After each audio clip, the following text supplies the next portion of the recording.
You know that feeling when you are like lying in bed, Oh, right? yeah. Completely exhausted. Exactly. You are perfectly ready for sleep, and then suddenly, out of nowhere, your brain just decides to vividly replay an argument you had like 3 years ago. Or maybe you're sitting at your desk, trying to work, and this massive wave of anxiety about a completely hypothetical future disaster just washes over you. Right. It happens to literally all of us. And what do most of us actually do in that exact moment? You squeeze your eyes shut, tense up, and just tell yourself, stop. Yeah, you just try to push it away. Stop thinking about this. Just shove it out. But I mean, the harder you try to forcefully push that thought out of your head, the louder and bigger and, well, more aggressive it seems to get. Oh, absolutely. It is like wrestling a shadow, Yeah. and it's a completely universal trap. Yeah. We naturally try to treat our unwanted thoughts like physical intruders. Like we can just get them out of the house? Exactly. We assume we can just forcefully evict them from the premises. Yeah. But the mechanics of the mind just don't operate by the rules of physical space. Right. The very act of pushing a thought away requires you to aim your conscious focus right at it, Oh, wow. Yeah. which paradoxically gives that exact thought the energy it needs to survive and multiply. That is so true. And breaking out of that exhausting cycle is our mission for you today in this deep dive. We are figuring out how to actually deal with those uninvited thoughts, the anger, the fear, the jealousy, the resentment. All the fun stuff. Right, all the stuff that hijacks the mind and completely disrupts your peace. And to get to the bottom of this, we are looking at a truly fascinating text called The Buddha's 5 Methods for Transforming the Mind by Venerable Fellangali Ratanathero. It is such a remarkable piece of literature. I mean, the text is an in-depth exploration of a discourse given by the Buddha over 2,600 years ago. That is wild to think about. It really is. It's known as the Vitakasantahana Sutta, which translates roughly to the removal of distracting thoughts. And what is so striking about this ancient text is how incredibly pragmatic it is. Yeah, it's not super mystical. Not at all. There is nothing mystical about the approach. It reads, honestly, like a highly systematic manual for cognitive behavioral redirection. Which means we need to set some clear expectations for you right up front. In this manual, the Buddha actually laid out 5 distinct progressive methods for dealing with invasive thoughts. Yeah, they range from a very gentle approach all the way to a much more forceful intervention. Right. You can think of them like different medicines for different severities of illness. You always try the gentlest one first, and you only escalate if the mind just doesn't respond. Exactly. And because there is just so much dense, actionable insight here, today's deep dive is going to focus entirely on method 1, just the foundational approach. We will save the remaining 4 escalations for future deep dives, for sure. Okay, let's unpack this. Before we look at the actual tools to fix the mind, we kind of need to understand what is breaking it in the first place, right? Yeah, you cannot apply a functional remedy if you haven't diagnosed the disease. Makes sense. So the text starts by looking really closely at 2 Pali words from the original title, Vitaka and Santhana. Okay. Vitaka basically refers to thought, but more specifically, it means directed thinking. It describes the mind actively moving toward a subject. Like pointing a spotlight. Yes, perfect analogy. And Santhana means calming, settling, or bringing something chaotic under control. So right from the title, the text establishes that the goal is not to, empty the mind into some blank, thoughtless void. Right, because people always think meditation is just having 0 thoughts. Exactly, which is physically impossible. The goal is to calm and redirect the mental energy before a chaotic thought spirals into harmful speech or, bad actions. And it gets highly specific about what actually constitutes a chaotic or bad thought. It outlines what are called the 3 roots of unwholesome thinking. The 3 roots, yes. Essentially, the text argues that every single unhelpful, suffering-inducing thought you experience grows out of one of these 3 fundamental roots. And those 3 roots are greed, hatred, and delusion.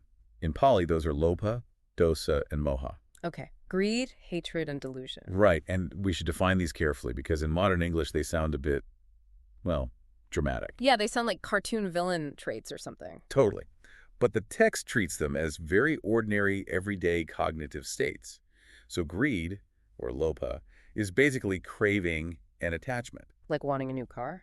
Sure, or just the mind clinging to a compliment or wanting more of an experience or even just refusing to let the current moment simply be what it is. Got it. What about hatred? So hatred, dosa, isn't just blinding rage. It covers the entire spectrum of aversion. So ill will, resentment, bitterness, and even just subtle annoyance or frustration. Even just being annoyed at traffic. Yes, that is dosa. And finally, delusion, moha, is confusion, misunderstanding, and ignorance. It's when the mind is murky, spinning out of control, and just totally disconnected from reality. Okay, wait. I have to push back here on behalf of everyone listening. For sure. If I am overwhelmed and super stressed at work because, say, my boss is being completely unreasonable and demanding way too much of me, anger is just a biological, natural response to a threat. Right. Absolutely. It is biological. So why is this text categorizing my totally natural, justified frustration as unwholesome? Well, what's fascinating here is that the text is not making a moral judgment about you. Unwholesome in this ancient context doesn't mean sinful or evil. Okay. A much more accurate translation of the concept would be unskillful. The text is pointing out a mechanical reality of human biology. Unskillful. Interesting. Yeah. Think about it. When your mind is dominated by anger at your boss, even if that anger is 100% justified by their bad behavior. Which it usually is. Right. Even so, you are the one experiencing the physical and mental suffering. Your cortisol is spiking, your heart rate is up, your inner peace is destroyed. Yeah, they are just sitting in their office fine, and I'm freaking out. Exactly. And crucially, your ability to think clearly is severely weakened. Anger physically narrows your cognitive bandwidth. Wow. So it is not about suppressing the emotion because you are, like, not allowed to feel it or because you're a bad person for getting mad. Not at all. It's about recognizing that holding on to that hot coal is really only burning your own hand. You are doing damage to your own system. That is spot on. The text emphasizes that these three roots deprive the mind of stability. When aversion or craving is running the show, you literally lose your peripheral vision, mentally speaking.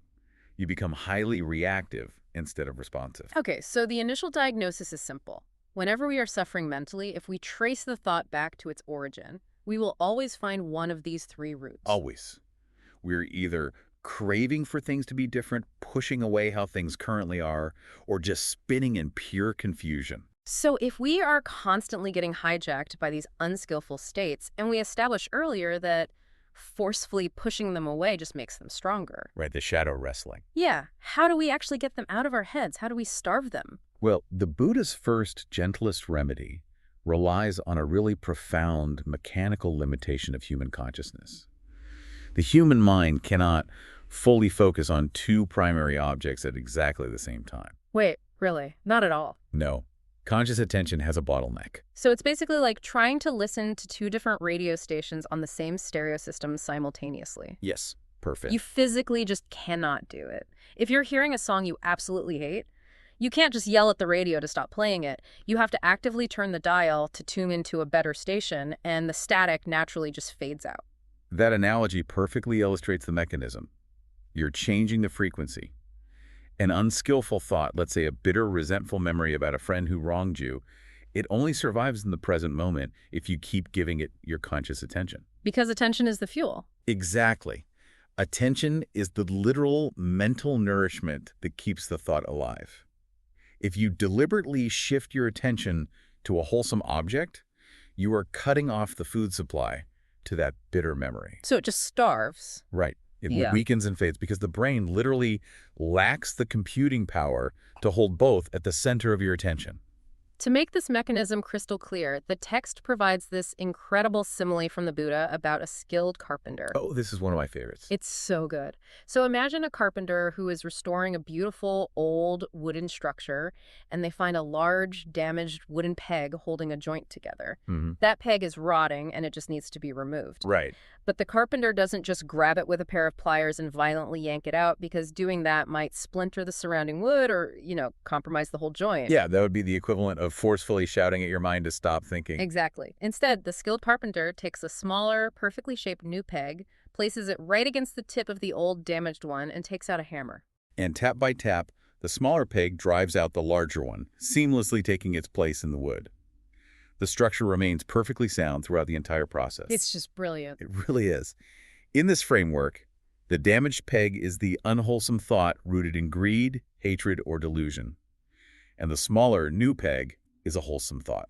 So by gently tapping it in with your attention, the bad thought is naturally displaced without any violent internal struggle. You don't fight the old thought at all. No, you just commit to installing the new one. I love that visual because it frames this not as a war against your own mind, but as careful, deliberate maintenance. Yes, exactly. But I imagine that means you need to be highly specific about which new peg you're tapping in, right?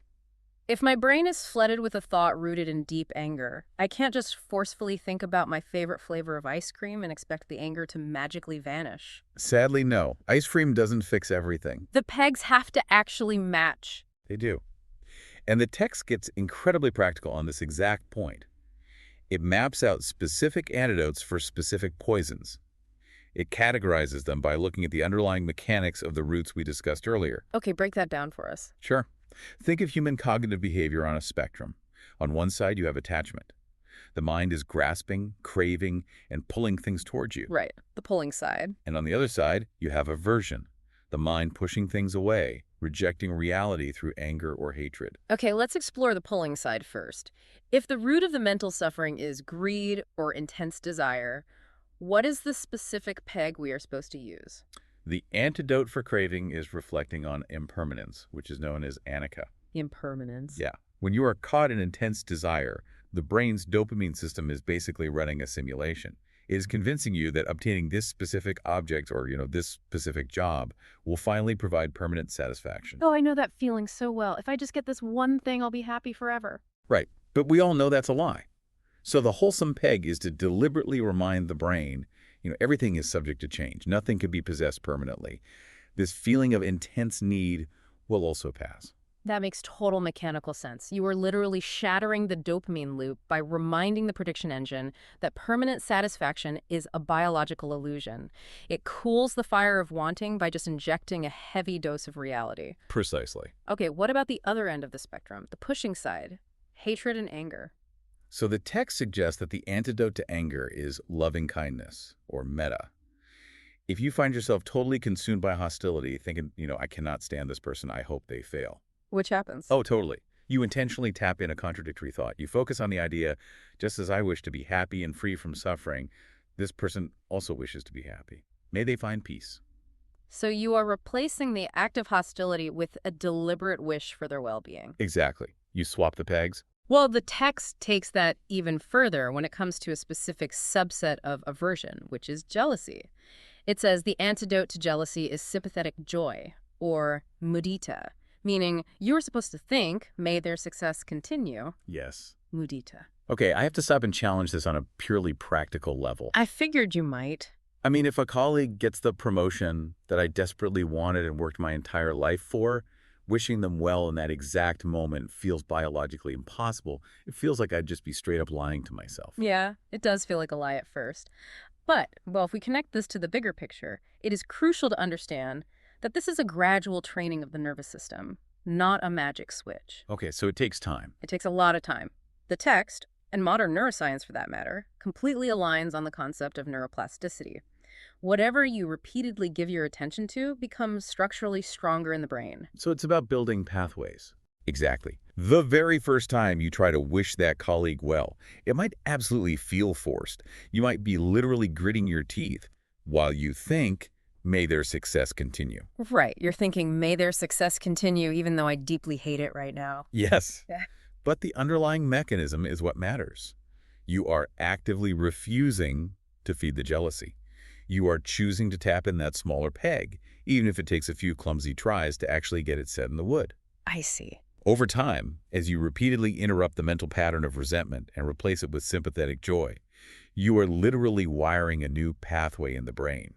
The initial resistance fades. So eventually, wishing others well just becomes your default neurological response, and jealousy basically loses its ability to hijack your nervous system. Exactly. It is an ongoing mental workout. You're building a specific cognitive muscle. That reframes it perfectly. I mean, you don't go to the gym and expect to lift the heaviest weight on day one without shaking. You're just building the muscle of redirection. That's a great way to look at it. Let's cover the final root, delusion or anxiety. If delusion is the mind spinning out of control into fake, hypothetical futures, I would guess the antidote must be forcing the brain back into current physical reality. You are hitting on the exact logic of the text. For anxiety and confusion, the mind is basically unmoored. So the antidote is to anchor the mind in the present moment. And how do we do that? The text suggests mindfulness of breathing. So, returning your attention entirely to the physical sensation of the natural breath. Or, for some practitioners, reflecting deeply on the core teachings to just find clarity. Right, because mechanically, anxiety requires the brain to project into a hypothetical future. By forcing your sensory attention to the physical sensation of breath right now, you deprive the brain's prediction engine of the computing power it needs to render that fake future. Exactly. You starve the anxiety by giving the attention to the breath. Okay, so we have the right pegs mapped out for the different unskillful states, but having the peg in your hand doesn't build the house. Right, you have to use it. Yeah, when that colleague steals the promotion, my brain doesn't politely ask for the sympathetic joy peg. It just floods my bloodstream with cortisol. So how does this text suggest we actually intervene in real time when the mind is already racing? This is where the text moves from theory to a highly actionable protocol. It breaks the intervention down into a three-step action plan. These steps, okay. These 3 steps move you from being a passive victim of your thoughts to being an active director of your mind. So step 1 is to recognize the continuous flow of the mind. In Pali, this is sati, or mindfulness. And the text points out a massive misconception here, doesn't it? Oh, huge. Many people assume mindfulness means stopping all your thoughts. Right. But the text explicitly notes that even thinking, I must stop thinking, is itself another thought. Which just adds to the noise. Exactly. The mind is naturally active. It is a continuous stream of mental events. So step 1 isn't about building a dam. It is just stepping back and observing the flow without immediately reacting to it. You just quietly note to yourself, a thought has arisen. Just a thought has arisen. Right. You are creating a tiny, crucial gap of space between your awareness and the thought itself. And once you have established that microsecond of space, you move to step 2, which is investigate. Investigate. Yes, this is called Dhammavikaya, the investigation of mental states. You look at the thought you just noticed and you label it completely objectively without any self-criticism. So no judging yourself. None. You simply ask, is this rooted in greed, hatred, or delusion? So you aren't beating yourself up. You aren't spiraling into a secondary layer of suffering by thinking, oh, I'm such a terrible, unevolved person for being angry. No, because that's just more delusion. Right. You are acting like a scientist observing raw data. Anger has Right. arisen. This is an unwholesome state rooted in aversion. Yes, and that objective labeling is a profound cognitive tool. By forcing language onto the emotion, you are mechanically shifting brain activity away from the emotional center, the amygdala, and moving it into the logical prefrontal cortex. Oh, wow. So labeling it actually cools down the brain. Exactly. It strips the thought of its emotional power over you. And that clears the way for step 3, which is redirect. Step 3, redirect. Right. This requires virya, or right effort. This is where you deliberately change the object of your attention. You don't fight the old thought. You just pick up the new wholesome peg and start tapping it in. The text uses another brilliant simile here to explain the feeling of this redirection.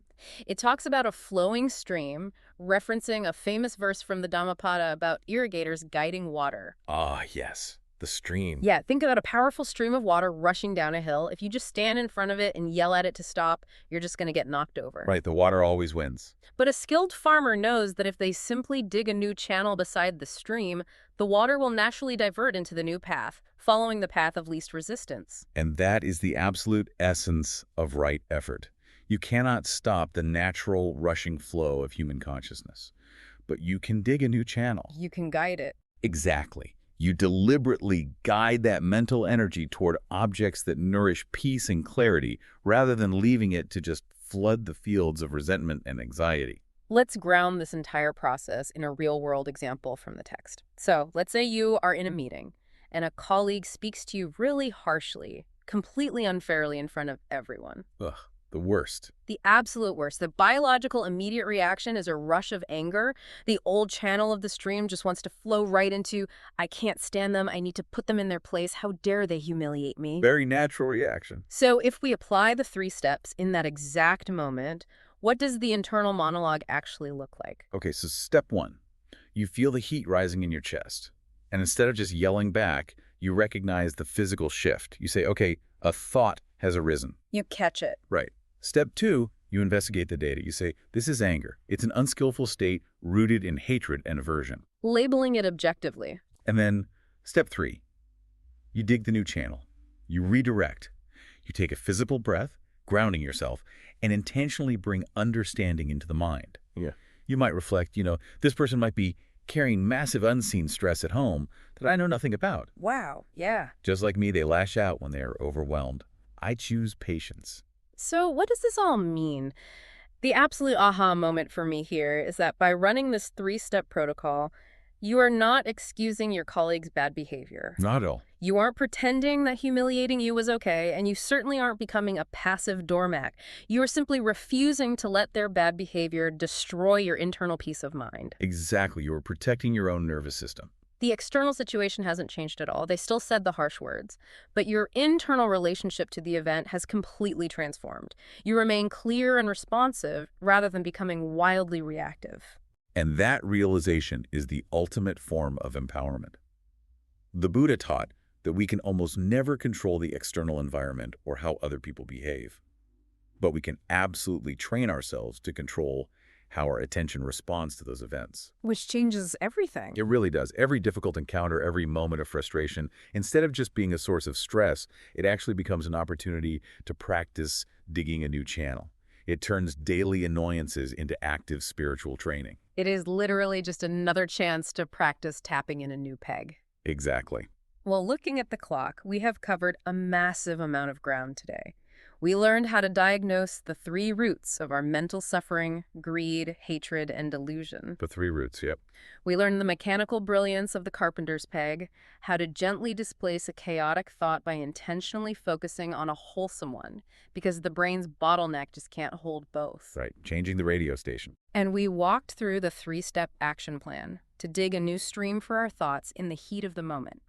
Recognize the flow, investigate the root, and redirect the energy. But keep in mind, as we established right at the beginning, this is only method one from the text. Yes, just the first method. It is the foundational practice, it is inherently gentle, and it relies heavily on your baseline ability to catch the thought and pivot your attention. And the Buddha, in his infinite practicality, he knew that human minds are messy. Sometimes the mind is just too deeply agitated for a gentle redirection. Sometimes the water is rushing way too fast. Exactly. The flood is just too severe to casually dig a new trench with a hand shovel.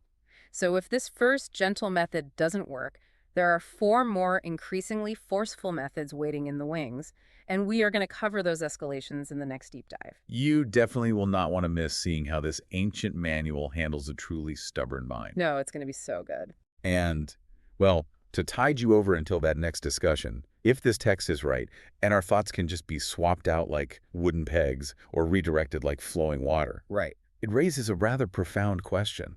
If the contents of your mind can be so systematically replaced, are any of the thoughts you hold so dearly actually yours? Oh, wow. Or are you just the biological gardener simply deciding which wild seeds get to grow and which ones get starved of water? But that completely changes how you view your own identity. Are you the thoughts or are you the gardener? That is an incredible question to sit with. Thank you so much for joining us on this journey into the mind. My pleasure. Try it out today. The next time a frustrating thought pops up, don't wrestle with the shadow. Just find your smaller, wholesome peg and gently tap it in. We'll see you next time as we dive into Method 2.